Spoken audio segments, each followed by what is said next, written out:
Thank you, Cyril. Thank you very much. So, hello everybody, Olivier AUDELAN speaking. So, I'm in charge of technical activities on for the brand CATIA on the infrastructure and building sectors, and I'm really pleased to present you this CATIA TV about modular and sustainable data centers with Robert. Introduce yourself. I'm Robert Pesut, part of Olivier AUDELAN's team, in charge for the fluidic activities. And one of the topics that we're going to present today are the data centers. Okay. Thank you, Robert. So let's start this session first of all with some key challenge that our customers are facing, and first of all, the main one is sustainability, and especially for hyperscale data centers. So really, this is something that is becoming really more and more important in order for them to track in a better way all that is related to the power usage effectiveness, water usage effectiveness, due to the climate regulation, and be especially all that is related to the cooling system. So this is really something more and more important for customers. But not only, another problem, it's really the business model that has reached its limit. Why? Because in fact, an hyperscale data center is somehow what we could call the one-off mega projects. Those mega projects are what we call one of a kind, and one of a kind means that the facility design is unique, but it's not only about design. The supply chain also will be unique. The methods, the tools are also likely to be unique, and project is delivered in a way that forbids replication. So for unique research facilities, it's okay, but for all that is related to data centers, it's really an issue. And this is why, in fact, the alternative is really to design and build data centers for replicability. And so for that, we have definitely three key enablers that are productization, standardization, and modularization. And for sure, key objective is to keep in mind the sustainability. So let's talk about productization and standardization. So the main idea is really to conceive the data center as a standardized product that can be manufactured in volume and sold to several customers worldwide. Second key enabler is modularization. The idea is really to split the data center into smaller modules that can be manufactured and tested off-site, then transported and assembled on-site. So you gain in terms of replicability, quality, skill resources, availability, weather control, and you also have the opportunity to set up the manufacturing data center for your module plan that can be optimized for your volume of activity. So in fact, it's adding a new dimension to the value chain, meaning that replicable assets also have an impact on the data center value chain.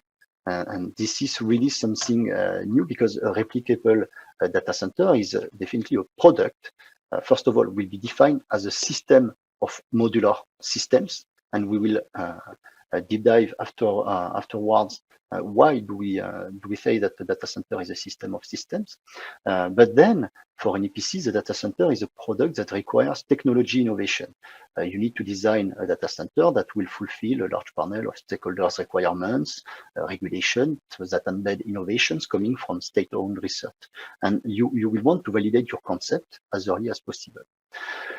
Then you will work with your ecosystem of partners to design the data center in detail, bringing new actors like module suppliers, for example. But you don't want only to deliver your data center like you did before. This is what we discussed. You also want to deliver many data centers in a program, reusing the same supply chain, the same tools, and the same methods.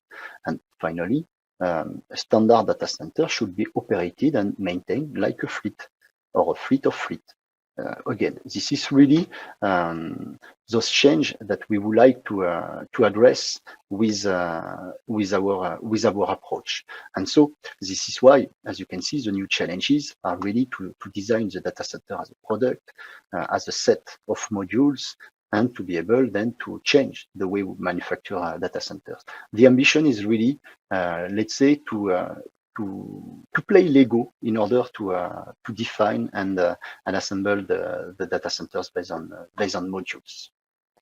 So if we have a look now to the data center life cycle, so you see that we will have different typology for sure of customers. So definitely owner and operators that will define and operate the data centers, EPCs that will manage, in fact, the design activities till the construction by itself of the data centers.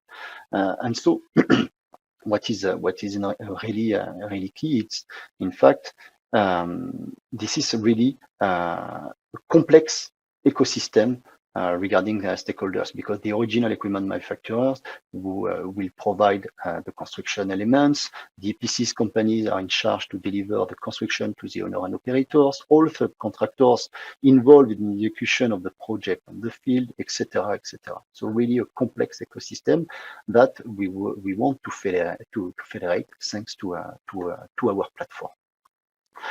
Regarding the define and design of the data center by itself, our main ambition is really to have a disruptive approach, and especially for owner and operators, really in order for them to define the data center as a system of systems. So really want to engage with a systems engineering approach, meaning in order to define accurately the virtual twin. And why a virtual twin? Because we want to be able to simulate at any stage of the process. And what is as well really key for us, it's being able not only to manage 1D, 2D, 3D dimensions, but to be able as well to integrate some new dimensions on the data center definition, meaning all that will be related to cost analysis, life cycle assessment, in order to be able as soon as possible to manage the environmental analysis, but as well being able to include the time. So this is really for us being able, thanks to the systems engineering approach, to manage from 1D to 6D. So now, why are we talking about a data center as a system of systems? It's simply because the data centers are complex systems. Data centers are typically composed of a variety of components, including servers, storage systems, networking infrastructures, non-IT equipment, such as power distribution and cooling systems. In order for a data center to function properly, all of its components need to be correctly configured and integrated. However, the variety of configurations and the interdependency of data center subsystems create new challenges in understanding and optimizing data center complexity. So the define and the design of a data center is a challenging engineering task because of several factors. First, a data center is a complex systems due to its various IT and non-IT subsystems interaction and dependencies. Second, diverse constraints, for instance, environment related, such as humidity and temperature, location related, and system function related, should be satisfied when defining and designing the data center. Third, a data center design should also satisfy several requirements in terms of availability, security, and efficiency. We should have to manage global requirements and local requirements. So this is why we can say that the data center is a system of systems. So now let's focus on the owner and operator scope in order to define the data center. So let's switch to a live demonstration in order for you, first of all, to figure out how to visualize, interact, analyze any kind of information that could be available inside a data center. So now let's have a look to the demonstration. So you can see that everything starts with requirements. So in terms of requirements, you will have the capability to capture and manage any kind of requirements. So requirements coming from regulation, coming from the local state, coming from environmental regulation, coming from your different systems, meaning in terms of technical specification, and so on and so forth, in order for you to be able at any stage of the process to analyze what is the level of maturity of your data center. The ambition is really, as you can see, to define the data center in 3D in order to have a skeleton of virtual twin, and so for the owner and operators being able to analyze any kind of information they should have to take care about. Okay, so what is really important, it's if we have to define a data center as a system of systems, is first of all to be able to identify all the main functions of your data center, but not only the functions, to be able as well to identify what are the functional interfaces in between the different functions, in between the different sub-functions as well, in order to start thinking about what could be the interfaces afterwards in between the different systems. So this is why this is really important to take care about defining all the main functions, services, missions of your data centers. And then, based on that definition of that functional architecture, you will have the capability then to define the functional decomposition of your data center from the site till the